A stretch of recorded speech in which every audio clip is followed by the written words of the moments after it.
Hey there, welcome to this webinar. I'm glad you popped on to gather this very important information. I'm going to try to keep it brief, but it's really going to be informative. So I just want to introduce myself. I am Dianne Kosto, the founder and CEO of SYMMETRY Neuro-Pathway Training. I was formerly with BrainCore USA. You may have heard me associated with that. Make sure you have some paper and pencil to jot down a few ideas and thoughts throughout this webinar, because I'm sure you're going to have some things that we would like to discuss together privately after you watch it. But basically what I'm going to do throughout this presentation is go through a little bit of the what, why, and how on what SYMMETRY Neuro-Pathway Training is and neurofeedback. And I like to start that out with who. Who am I? Why am I doing this? Many of you know my story with my son. Some of you do not. But basically, it was a very ugly roller coaster ride for many years of looking for answers. He was very impulsive to the point that it really got him in trouble everywhere he went. He didn't fall in the typical ADHD category, and I didn't believe in ADHD. However, anywhere he went, I'd really get a call. We really love him. He's not following the program. You need to come and get him. So I tried private school, homeschool, boarding school, homeschool, military academy, to no avail. Very long and aggravating story taken short here for this presentation, and he ended up in a school for troubled teens. Same thing was happening there, though. Within a few months, I got a call from the CEO and founder there, and he's like, really love him. He's a genius, but he's not following the program. And we were really out of options. I had sat in rooms full of people just shaking their head because he didn't fall into a normal category.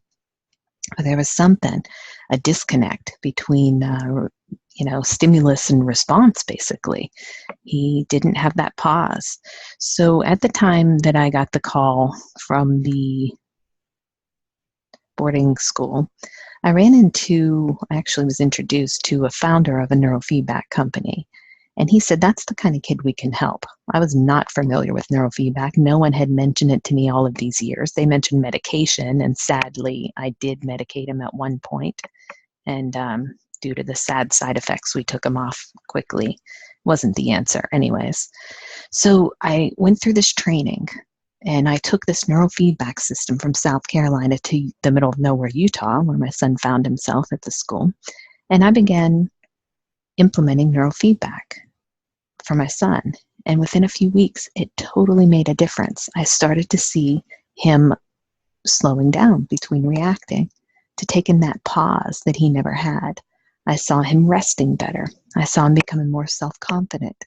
And at the time, the other parents were totally interested as well. They said, bring it on. We're spending more money than we have having our kids enrolled here. We don't like the medications. We don't know what else to do either. Bring it on. And we had so much success with that program that it was life-changing, not just for me and my family and my son, but for others. And it directed my whole path since that to be on the mission. I'm still a mom on a mission. It was to help him all of those years and to take care of my other son along the way. But I'm still on a mission to share this. So I'm glad you're joining us today to gather this information. It could be life-changing for someone you know or someone in your own family. So this is my little guy when he finally got out of all of those different programs. He's much older now, but he's my anonymous poster child, thus the APC. So this was a while back. And the silver linings also, my older son rode that roller coaster ride with us and ended up in Boston at the Berklee College of Music, which is, well, a lot of people ask me, why am I up in Massachusetts as well as South Carolina? And that's why. It was our family story and our roller coaster ride. But you and I can chat about that another time. Let's get into the nuts and bolts here. Some of you have heard of neurofeedback but aren't quite sure what it is. So what is neurofeedback? Neurofeedback is a method of training brainwaves to alter the structure and the function of the brain. And that seems pretty extreme, the structure and the function of the brain. But really, that happens every time we learn. It changes on the levels of the synapses, you'll see in a moment. Another name for neurofeedback is EEG biofeedback, and it works by training the brain to function at its maximum potential. It's strength training for the brain, basically. It's a simple learning modality using technology, though. It's painless, drugless, and non-invasive. It's considered safe and effective for children and adults.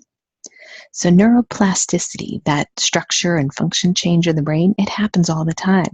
At the beginning of life, when the immature brain's organizing itself, it happens in the case of brain injury when a brain is compensating for the lost functions.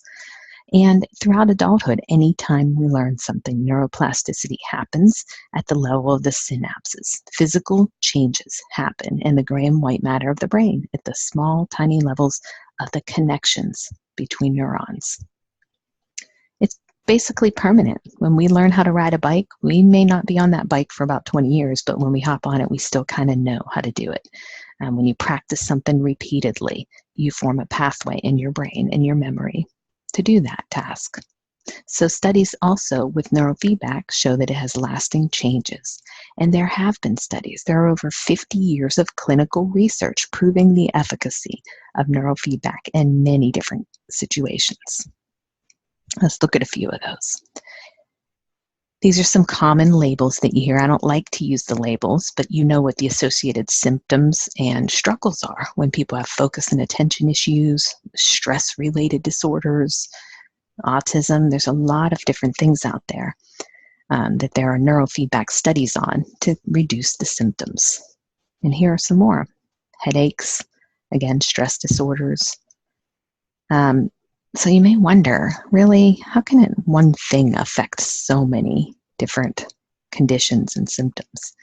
And neurofeedback is based on the principle that many of these are results of brainwave dysregulation. Often these types of things are just managed with medication. Look at the list here. You see depression, fibromyalgia, ADHD, bedwetting, migraines, tension headaches, learning disorders. Always usually managed by medications. So right now when you look at this, now you understand the common factor is the brain, and brainwave dysregulation can be a big part in these things. Stop and think about what you've invested in medications and managing those medications and going back to the doctor's visits or seeing specialists for different programs that haven't really gotten you or your family member where you want to be. Jot those numbers down.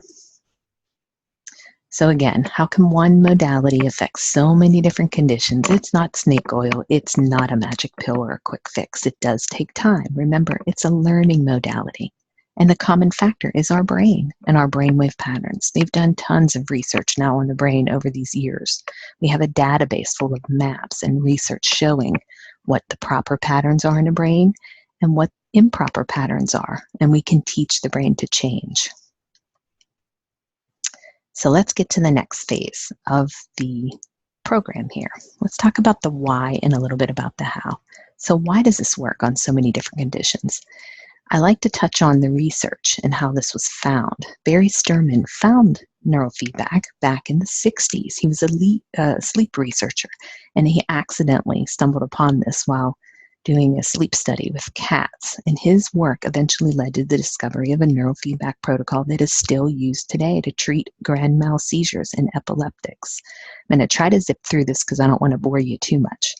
But basically, I find it fascinating, and I think it's important so that you understand that this is not just a placebo effect, that it physically changes the structure and function of a brain. And the reason is they found that they could actually teach cats how to produce a specific brainwave at will. While Barry Sterman was watching the brainwave activity in these cats in this study, they did a few different phases of the experiments. Of course, press the lever to get the milk and broth and kind of watch what happens. Then they introduced a tone, and the cat had to wait until the tone shut off before it would press the lever to get the reward. And they found that when the cats were waiting in that still, focused, alert state, waiting for that tone to go off before they'd press their lever and get their reward, they discovered a new brainwave. They kept repeating that and teaching the cats how to produce that brainwave more and more. They even took the lever out of the picture, and they rewarded the cat when they produced that still, focused, alert brainwave. Every half-second burst of that brainwave activity, that one particular component band that they discovered, and they'd give the cat milk and broth. So those cats learned to produce that brainwave more and more. They wanted the milk and broth. They wanted the reward. So that was a fascinating study, and they learned that they could teach other animals to do the same thing through a similar process, measuring the brainwave activity, giving them a reward when they produce a certain component band. Okay, so now Barry Sturman was commissioned by NASA to figure out why the NASA, my southern accent coming out there. Anyways, he was commissioned to figure out why the astronauts were developing seizures when exposed to rocket fuel. Now pay attention. 50 cats were brought in. This time they weren't so fortunate. They were injected with hydrazine rocket fuel rather than given the milk and broth. But only 40 out of the 50 started developing the seizures. And they were like, what's going on with these other 10? What's different with these cats? Well, they figured out those were the cats that were taught to produce that specific brainwave at will.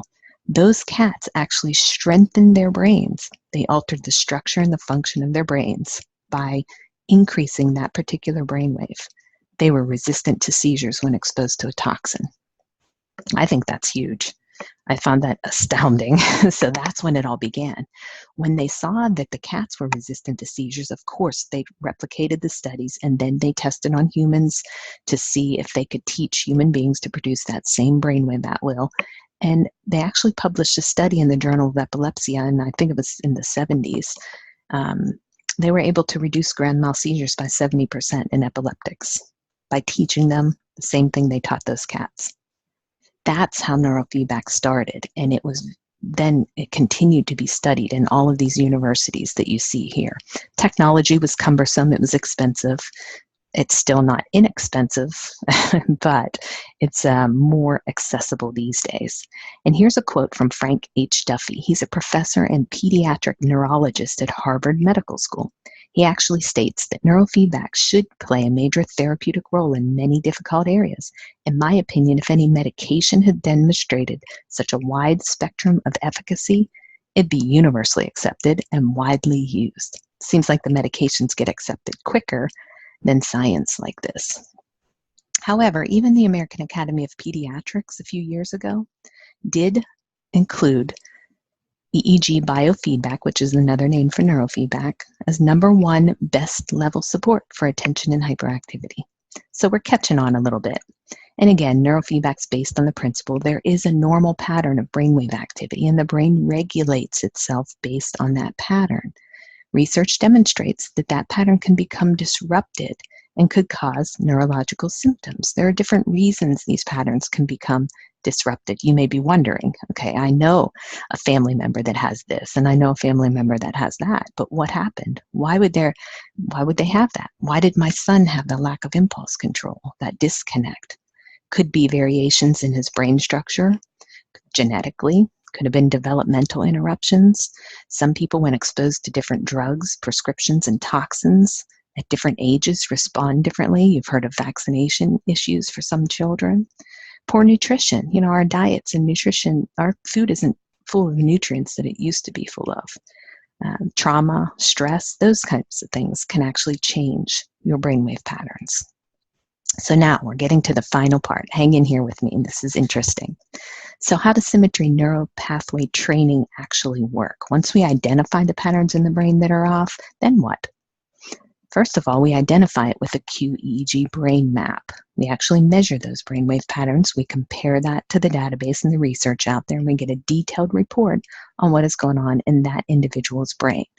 Based on those findings, and those findings are not to diagnose any conditions, they're used to determine effective protocols, neurofeedback protocols, things to teach the brain to overcome the negative patterns. Again, the goal of neurofeedback is not to cure, to diagnose a condition, it's rather to teach the brain how to better regulate itself. This is what happens. #1, the sensors are placed on the scalp and ears to read the brain's electrical activity when they come in for a neurofeedback session. The brainwaves are then displayed on the trainer's computer, and certain goals are set. What are we going to encourage? What are we going to discourage in the brainwave activity? That's set in the computer software.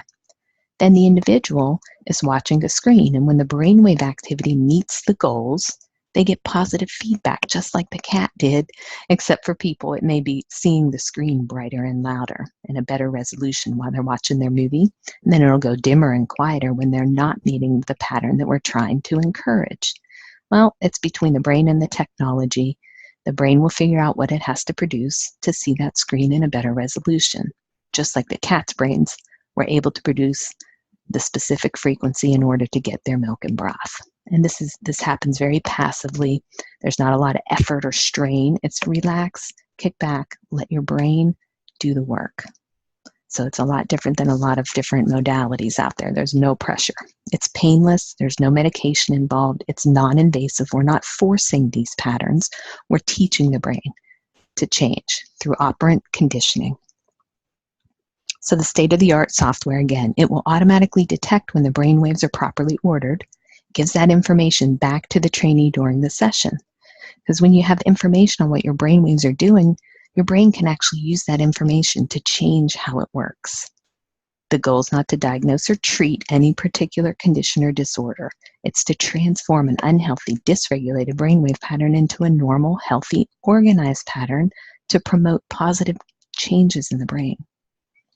Usually, people will come in for about 40 to 50 sessions of training. We know that it takes at least 20 to create permanent change in the neural pathways, so about 20 hours of neurofeedback. It's ideal for someone to come in 2 to 3 times a week. Sessions last about 45 minutes long. We do a little bit of other things in our offices, but that's the general amount of time. And most people will see some significant changes around 15 sessions or so. Back to the investments that you've already made trying to find answers. Boy, I know what I spent on my son, and I did not have the resources to do it as a single mom. Putting him in all those different schools wasn't like I was a trust fund child. But what do? I had to do something for him. So we invested a lot of money in a lot of different programs looking for answers. And I'm sure if you're on here and you've hung in this long to gather this information, you may have done that already. Or maybe you're smart enough to get the, something taken care of before you get to the point that I did. So doctor's visits, copays on medications that constantly have to be managed and changed throughout a lifetime, insurance plans, all different kinds of therapies and appointments, and stress, tension. Our family was very much disrupted through all of this. How do you put a price on that? If someone would have told me I could spend what I found out I could on neurofeedback, I would have done it in a heartbeat. So neurofeedback training, you're investing some time. It's permanent long-term change in the brain. It's a fraction of the cost of managing traditional therapies throughout a lifetime. And there are no harmful side effects. We calm the nervous system, which can create some emotional changes and sometimes fatigue. It's like going to the gym. Other than that, you're good to go, which is a lot different than medications. So consider that as you were jotting down some of the different things that you did, because when you and I have a conversation, we can discuss this a little further. But I want you to understand the investment versus the expense. So I put in a few testimonials here. You may want to pause this webinar at this time and read them, and we could send you a few more. But we've had some really fabulous support. I've seen a lot of lives change over the last 8 or 9 years, not only my own sons, but many others. And it's just very rewarding. I'm glad that you have stayed on here to gather this information. I'm sure you must have a family member or yourself or someone that you know that could benefit from this information. So you're welcome to share that with them. And also go ahead and click on the button or link below and schedule a time for us to chat.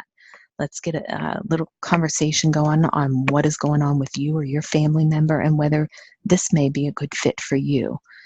So go ahead, and I look forward to speaking with you, sharing a little more, answering the questions that you've jotted down throughout this webinar.